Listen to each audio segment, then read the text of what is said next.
What's your relationship with your siblings like? Close, distant, complicated? Imagine this. You wake up to the smell of slightly burnt toast and the soft hum of the dishwasher that ran overnight, same as always. The kitchen light's still on from whoever left in a rush, the coffee pot is half full and already lukewarm, and the note you expect to see, some small scribble from your husband or one of the kids saying, "Back Sunday," or "Love you, Mom," just isn't there.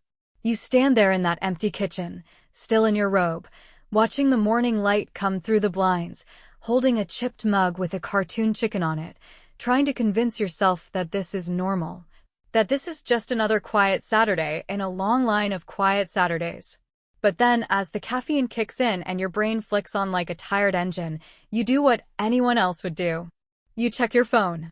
It took exactly 15 seconds for my world to shift.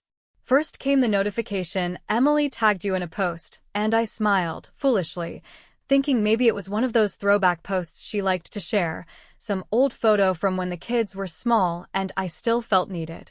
But then the screen loaded, and my heart dropped into my stomach. There they were, Mark, Emily, Josh, even my sister Lynn, all dressed in matching blue shirts on the deck of a cruise ship, drinks raised, the kind of staged family vacation photo that screamed togetherness and forced joy. Except one thing was glaringly wrong. I wasn't in it. Not behind the camera. Not cropped out. I wasn't even mentioned in the caption. Blake Family Cruise 2025. So grateful for this time together. Hashtag family first, hashtag ocean vibes, hashtag blessed.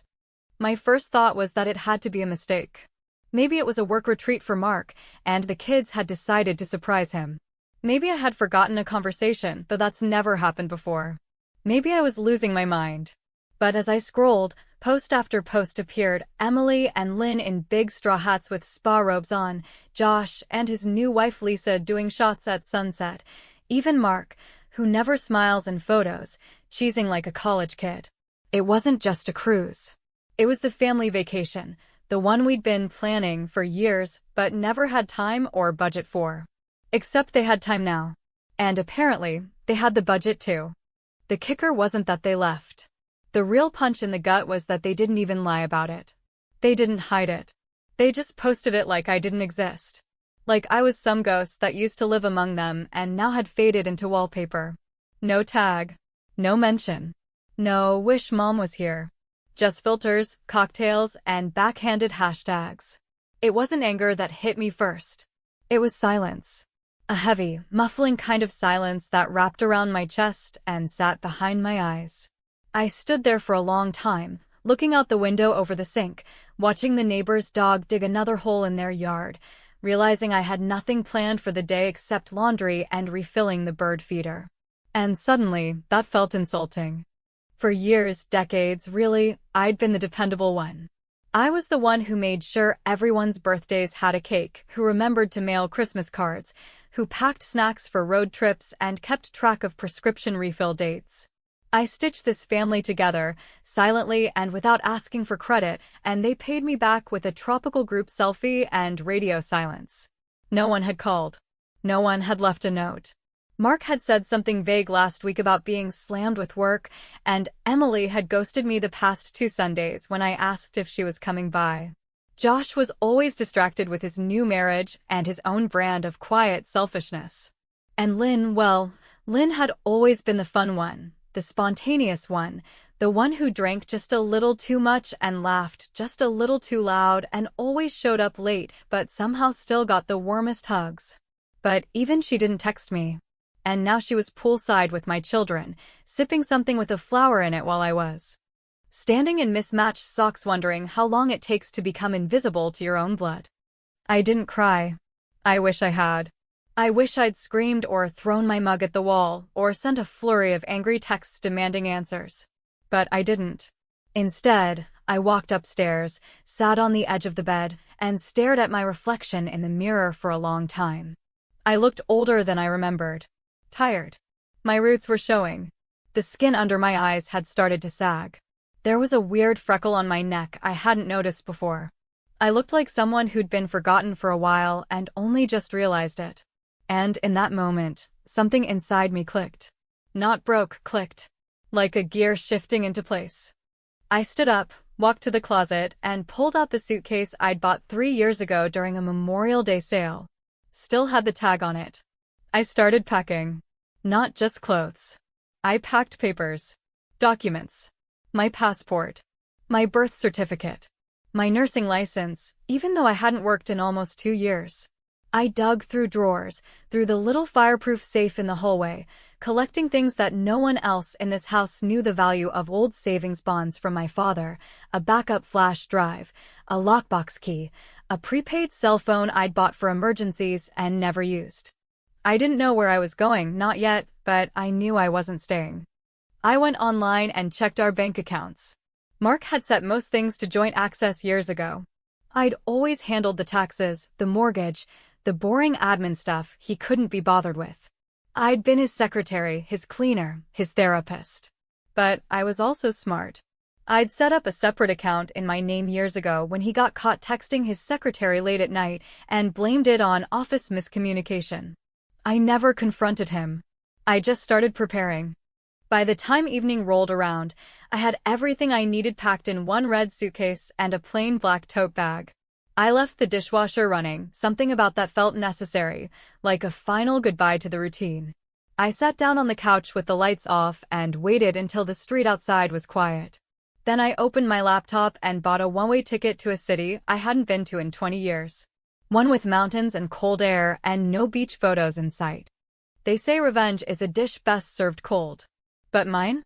Mine was going to be served invisible. No fight. No screaming.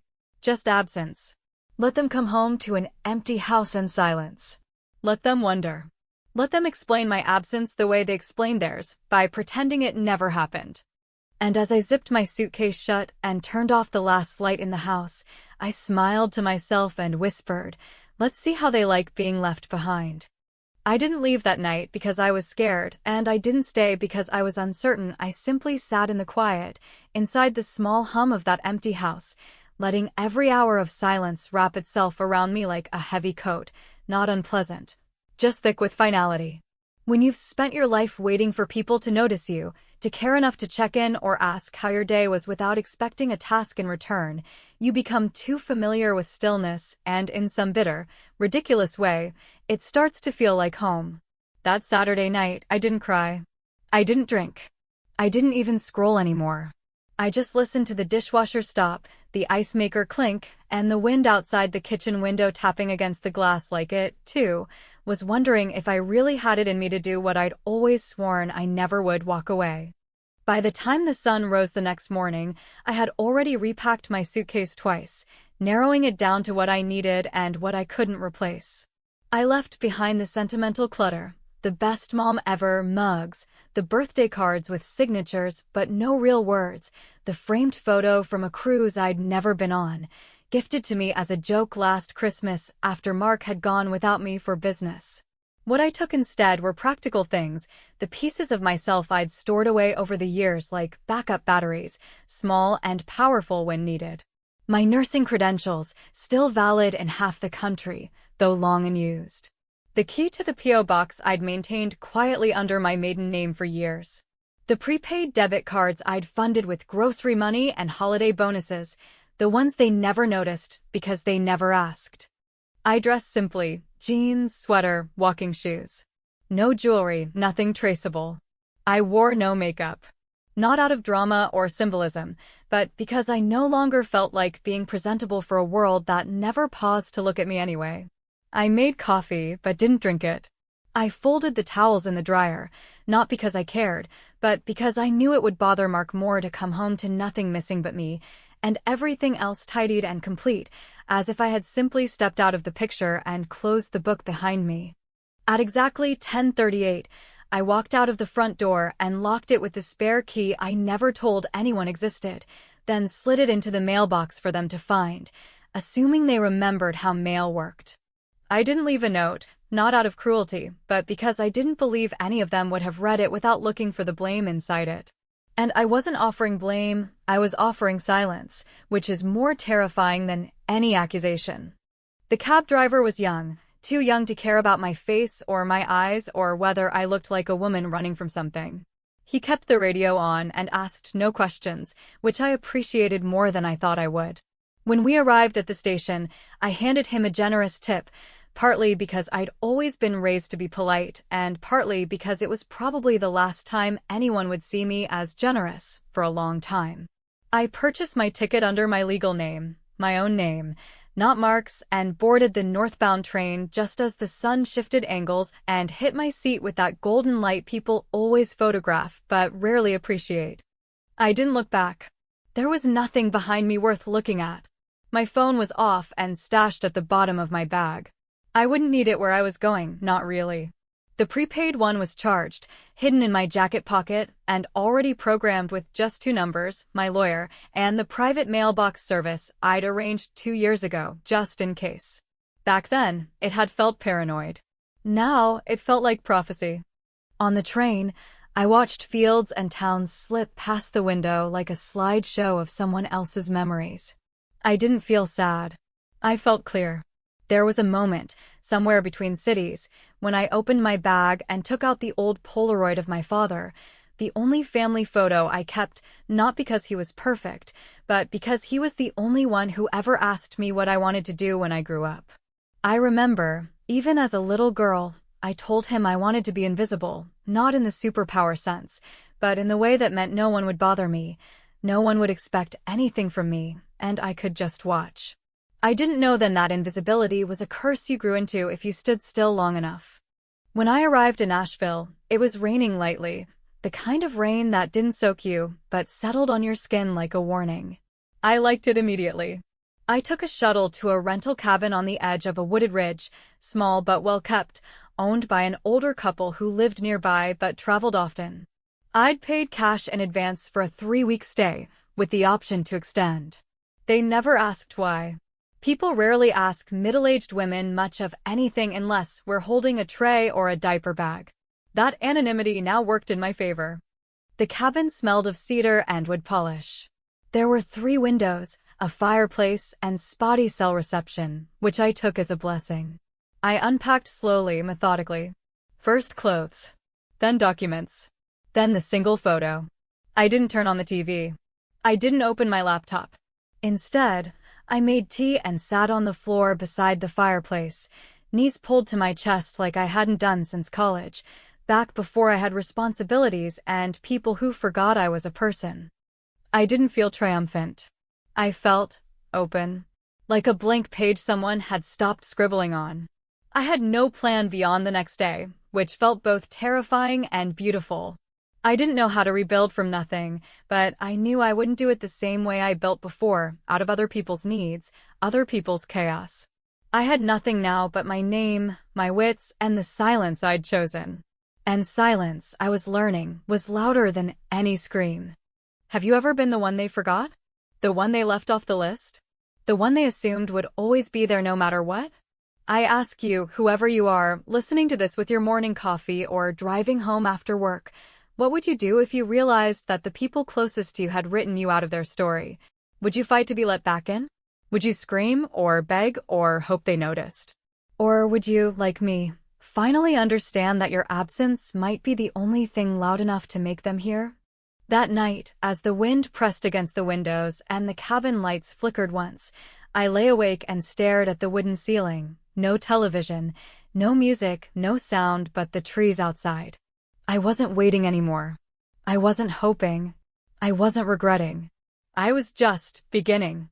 And while they were still sunburned and buzzed, tagging each other in photos and captioning everything with fake joy, I was here, in the quiet, learning how to exist without their noise. They thought they'd left me behind. But the truth is, I was already gone. The thing about disappearing is that it isn't as simple as just walking away, changing your number, or switching the locks on the life you've lived for decades. It's a process that requires discipline, patience, and a level of emotional detachment you can't fake. One that either has to grow naturally over years of being overlooked or get born in a single, searing moment of realization, so sharp it severs you from everything you thought you belonged to. And for me, it was both. The erosion had been happening slowly, so slowly it almost felt like love decaying in slow motion, but the final break, that morning with the cruise photos, the staged smiles, the filters and captions pretending I was never part of their world, was what gave me the push I'd been waiting for without even knowing it. By the time they were boarding their flight back home, sun-kissed and slightly bloated from overpriced seafood and sugary drinks, I was already halfway through reading a book I had started years ago and never finished because someone always needed something. Now, no one needed anything. And for once, I didn't offer. I didn't watch the house's security cameras or check to see who walked through the door first. I didn't care whether it was Emily lugging in her fake designer tote or Mark with his always too important calls already starting before the suitcase hit the floor. I didn't want to hear their confused footsteps or their puzzled voices saying, "Where's Mom?" as they noticed the vacuum lines in the carpet and the missing family photo wall that used to stand like a shrine to a togetherness that never quite existed outside those frames. I didn't even care if they noticed immediately or an hour later, because in the end, what mattered was that they'd returned to a house that no longer fit the story they'd been telling themselves, the one where I was always home, always available, always quietly waiting for them to remember me. Instead, I watched their reactions from the safest place possible, a distance they couldn't cross. I had bought a burner phone, small and cheap, the kind sold at gas stations and hidden away under counter displays. I didn't use it for calls, only to monitor the social feeds they so obsessively curated, those digital scrapbooks of curated moments and rehearsed happiness. They posted less after the cruise, as if something had unsettled them, maybe the silence, maybe the empty rooms, maybe the way the air felt heavier without someone there to tie it all together. Mark's account went dark entirely, which was no surprise. He never posted much anyway, preferring to let the women in his life do the emotional heavy lifting in public. Emily's tone shifted subtly. She began with the usual, "So happy to be home," and "thankful for family time," but then the hashtags started thinning out, and the photos started to feature more of her dog than her face, more food than people. Josh, who barely posted before, shared a photo of the empty backyard swing with the caption, "Weird being back," which was, as far as he went, a desperate cry for normalcy. And still, no one called. No one texted. Maybe they didn't want to be the first to blink, or maybe they still believed I was sulking somewhere nearby, waiting to be coaxed out with apologies and half-truths. That was the beauty of it. They underestimated me completely. Always had. It was 2 days after their return when I sent the message. I sat in the corner of a small mountain cafe, the kind of place with real wood furniture and no music, only the clink of ceramic cups and the murmur of strangers. The air smelled like cinnamon and damp pine, and outside the fog rolled thick between trees like nature had decided I needed to stay hidden just a little longer. I opened a browser on the cafe's old desktop kiosk because I didn't want to leave a digital fingerprint and logged into a long-forgotten email account I'd created during a conference once, back when Mark and I still pretended to be in sync. The message was short. Just 10 words. "You forgot someone. Again." This time, she noticed. I sent it to Mark's work email, the one I knew he checked obsessively and never shared with the family. The inbox where he kept secrets, calendars, and little side projects. I didn't need to sign it. He would know. There was a strange satisfaction in knowing that, despite everything, despite the years of looking through me instead of at me, he would recognize my silence wrapped inside those 10 words faster than he would ever admit. I didn't wait for a reply. I closed the browser, sipped the rest of my lukewarm tea, and walked back into the drizzle, coat pulled tight around me not for warmth, but for the comfort of being alone without explanation. That night, I slept deeply for the first time in months. No dreams, no interruptions. Just the kind of sleep that comes when your body finally believes it has no one else to perform for. The next day, things shifted. Emily's Instagram story was a slow, shaky video of her walking through the house, narrating in a voice too chipper to be real, showing off new throw pillows and a fresh haircut. But behind her voice, there was tension. She moved quickly past my room. That's still kind of the same, haha, weird, right? And then lingered a little too long on the fridge, the one that used to hold our family calendar and my weekly shopping notes, now barren and clean like a memory scrubbed off a chalkboard. Josh posted a black screen with no caption. Mark, I assume, was pacing somewhere, reading and rereading those 10 words, wondering if it was a threat, a game, or something worse. And I knew, just from their digital hesitation, that the silence was beginning to eat at them. That's what people like them fear the most, not anger, not loss, but being unable to explain something. They would have preferred screaming. Screaming they can dismiss as hysteria. Silence? Silence makes them question themselves. Still, I wasn't done. 2 nights later, I logged into Emily's Instagram using a backup password she once gave me after locking herself out during a brand sponsorship mess. I didn't change anything. I didn't post. I just looked. I read her messages. I saw the texts she sent to friends. She's gone. Just gone. Not even her toothbrush is here, and I think Dad knows more than he's saying. Good. Let them squirm.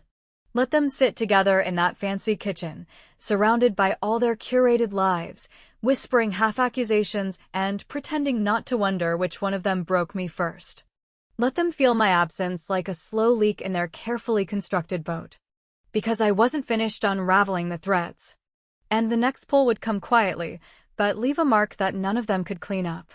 There's a moment in every act of revenge where the silence breaks, not with a scream, not with glass shattering or fists pounding on tables, but with a shift, quiet and surgical, like a scalpel making its first cut in what will become an irreversible operation. It's not always dramatic, but it is always final, and for me, that moment came on a Tuesday morning, 4 days after I had sent that email to Mark, while sitting on the back porch of the cabin with a lukewarm cup of tea, watching the mountain mist peel slowly off the trees like someone unraveling gauze from an old wound. I wasn't thinking about them, not exactly. I was thinking about how long I had been holding my breath in that life, about how many years I spent making myself smaller so others could feel more important, about how many birthdays I hosted but never celebrated, how many conversations I carried so no one else had to try, how many dinners I made, bills I paid, favors I performed that were never acknowledged because they were expected. And I was thinking, more clearly than ever, that the only thing more painful than being forgotten is realizing you allowed it to happen by staying silent for too long. But I wasn't silent anymore. The beautiful thing about being underestimated is that when you finally stand up, when you finally act, no one sees it coming, and no one is prepared for how much damage you can do with nothing but the truth and a steady hand. I didn't need to raise my voice or make a scene.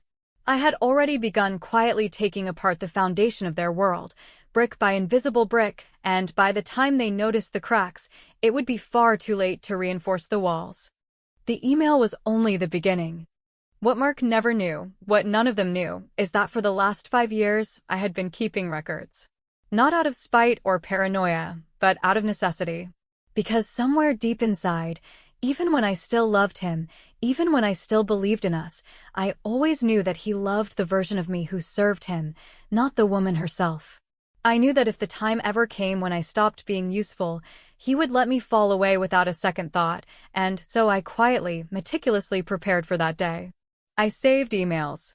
I printed receipts. I recorded phone calls when he thought I was asleep, and I made digital copies of every transaction that passed through the so-called consulting firm he ran out of our garage, the one I was listed as an unpaid partner on, the one I managed the taxes for, the one he bragged about to our friends while never once admitting that I had filed every return, flagged every audit, caught every discrepancy. He once told me, over a drink at one of his corporate events, that I was his safety net. I laughed politely then, but what he didn't know is that I had never wanted to be a net. I wanted to be a partner, an equal. But if he insisted on casting me in the background, I figured I might as well be the one holding the blueprint to the whole damn show. So I used it. From that burner laptop, I uploaded a full folder, dozens of PDFs, screenshots, and spreadsheets, anonymously to the IRS tip line, complete with a detailed report highlighting undeclared income, suspicious transfers, and a list of subcontractors that didn't actually exist. I didn't embellish or manipulate anything. I didn't need to. The truth, on its own, was damning enough. Then, I drafted a second email, this one to his employer, a mid-sized firm that prided itself on integrity and community values. I knew their HR director. We had shared wine at a holiday party once, talked about grandchildren and hiking trails. She always liked me. I made sure the email was polite, professional, and contained just enough evidence to create concern without inciting panic. I left my name off, of course, but the breadcrumb trail was clear. Next, I turned my attention to Lynn. My sister had always played the role of the lovable mess, the free spirit who could do no wrong because she laughed at all the right moments and cried at just enough of the sad ones to seem sincere. But beneath the charm was something uglier, a passive cruelty that came out in her jokes, in her constant one-upping, in the way she would retell my own stories louder and better until no one remembered they were mine. And for years I had let her do it, because she was family, because she was lonely, because that's what older sisters are supposed to do, make room. But now, she had crossed a line she didn't even know existed by stepping onto that cruise and smiling beside my children, by acting as if my erasure was a natural event, not a betrayal. So I made sure that when Mark's accounts froze under investigation and he started scrambling for legal help, he'd find that the house he thought he co-owned had been quietly signed over to a nonprofit 6 weeks prior, under a clause he had approved without reading during the last mortgage refinance. I had structured the deal using Lynn's name as the liaison, listing her as the contact point for all inquiries. Her name was on the paperwork. Her email had signed the forms. I had crafted the transfer so that if anyone ever came looking for how this mess started, they would find her signature staring back at them, legal, unforgeable, and devastatingly binding. Let her explain that. And the children? I didn't target them. That's not who I am. But I didn't protect them either. When Josh finally called on a new number, desperate, his voice tight with panic, I let it ring. When Emily posted a reel about reclaiming peace and captioned it with vague spiritual nonsense about forgiveness and letting go, I shared it anonymously with one of her brand partners, along with screenshots of less flattering comments she had made in group chats about body types and political issues. Not to destroy her, but to shake the illusion. To remind her that playing perfect has consequences when you treat real people like props in your show. And in all of this, I never raised my voice. I didn't write angry letters or show up at doors demanding apologies. I let the truth walk in, dressed plainly and armed with dates, numbers, signatures, unchallengeable, simple, devastating. And in the silence that followed, as the ripples of my absence reached every corner of the life I had built for others, I sat quietly in the mountains, answering to no one, afraid of nothing. Because they had erased me. But I had made myself unforgettable. When people talk about starting over, they often imagine it as a bright, sweeping gesture, a triumphant leap from misery into some vibrant, untarnished version of freedom, complete with sunsets and untroubled sleep and the sound of your own laughter echoing in a space that finally feels yours. But the truth, as I came to understand it in the slow unraveling days that followed my quiet exit, is far less cinematic and far more strange. Reinvention doesn't arrive like a storm or a sunrise. It creeps in through the cracks, it settles behind your bones, and it unfolds not in grand moments, but in mundane choices, like deciding whether to hang a photo on a wall that no one else will see, or whether to put on lipstick when you know there's no one watching, or whether you want tea or coffee in a world where no one's expecting breakfast on the table by 8. I had found a rhythm in that small Oregon town, tucked between lakeside pine forests and mountains that never once asked for my story, and there was a comfort in that anonymity that felt almost medicinal. Like the silence had begun to stitch close the places where I had bled for years without anyone noticing. I rented a modest cottage with creaky floors and uneven window frames, but it had charm and character and, most importantly, no memories that didn't belong to me. The woman I was there, Laura Blake, no longer, just Lori, to the few locals who even bothered to ask, wasn't exactly new, but she was different enough to breathe easier. I volunteered twice a week at the library, sorting books and helping children find the dinosaur section, which somehow felt more grounding than anything I'd done in the last decade. I read in the evenings, sometimes until dawn, novels I'd once promised myself I'd get to after retirement, as though joy required permission slips signed by age. But no matter how far I drove or how quiet my days became, the weight of what I had done and not done never quite left me. I didn't miss them exactly. Not the way you miss a lost object or a favorite meal. I missed the version of myself who still believed they would someday see me clearly. That woman was gone, and I wasn't grieving her, but I had to admit, now and then, I looked for her shadow in the mirror. Maybe that's the cruelest part of betrayal, that it kills not only your trust in others, but your own belief in the person you were when you loved them. Then came the knock. It was early, just past 6 in the evening, sun low and bleeding gold through the trees, and I was barefoot, reading in the kitchen with my second cup of tea and the vague intention of making soup if I could be bothered. I wasn't expecting anyone, no one knew I was here, not truly, not unless they had been looking. And when I opened the door and saw her, standing with one hand in her coat pocket and her mouth already mid-sigh, I knew that the quiet chapter of my new life was over, whether I wanted it to be or not. Lynn looked older than I remembered.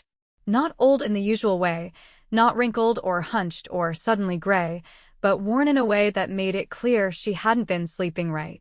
Her hair was frizzed, the makeup smudged faintly under her eyes, and her scarf, always stylish before, was crooked and unwashed.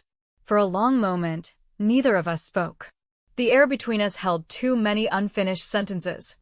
"I didn't come to fight," she said eventually, her voice lower than I remembered, as if she wasn't sure she had the right to speak at all. "I came because they're all turning on each other now. And they're blaming me." I didn't step aside, but I didn't close the door either. I just waited, because I had nothing to give, not even sympathy. She took that as invitation and slowly crossed the threshold, glancing around the cottage as if trying to catalog the pieces of me that had survived the wreckage she'd helped ignore. "They say you tricked me," she went on, sinking onto the edge of the chair I never offered. "That I was just a puppet in whatever game you're playing. But the thing is, Laura, I don't think you're playing anymore. I think you stopped playing a long time ago." I stayed silent because she wasn't wrong. She looked up at me with eyes that, for once, weren't filled with smugness or spin. "You really left us behind. And not just physically. You erased yourself. You made it so that even when we remembered you, we couldn't find you." Still, I said nothing. She shook her head slightly, like she was trying to clear water from her ears. "But I have to ask, was this the plan all along? Did you know? Back then, when you were smiling through dinners, nodding at every story, folding laundry while we laughed about things you weren't invited to, were you already planning this exit?" That was the question, wasn't it? The one I had started asking myself, quietly, in the early hours when the air felt too still and my hands remembered their old habits. Had I orchestrated this escape out of pure reaction to that cruise, or had it been brewing beneath the surface for far longer than I was willing to admit? Had every slight, every silence, every moment of being ignored or misheard or dismissed built up like sediment, until I didn't choose to leave? I just flowed downhill, as natural and inevitable as water carving out a canyon? "I don't know," I said at last, and I meant it. "Maybe I was always going to leave. Maybe I just needed you all to give me permission." She sat there with that for a while, her fingers twisting around a napkin she'd picked up, a nervous habit she must have developed after I left. "They're broken without you," she said softly. "They won't admit it, but they are." I nodded, not out of cruelty, but because it made sense. "I wasn't holding them together," I said. "They were just leaning on me so they didn't have to hold themselves up." Lynn stood then, slowly, like she was carrying something heavy. "So what now?" she asked. "You stay here forever? Never come back? Never speak to them again?" I looked past her, out the window where the lake reflected a sky that no longer scared me. "I don't know," I said again. "But I know I don't owe them anything. Not anymore." She didn't argue. She didn't beg. She just left, quietly, letting the door click behind her, and as I stood in the stillness she left behind, I realized something even more unsettling than guilt or triumph. I felt nothing. No peace, no rage, no regret. Just clarity. They left me behind on purpose. But I let them. And when they returned, searching for the woman they'd edited out of their perfect picture, they found nothing but the outline of a shadow too quiet to chase. I didn't vanish. I simply became someone else. And the worst part? I don't know if I want her back.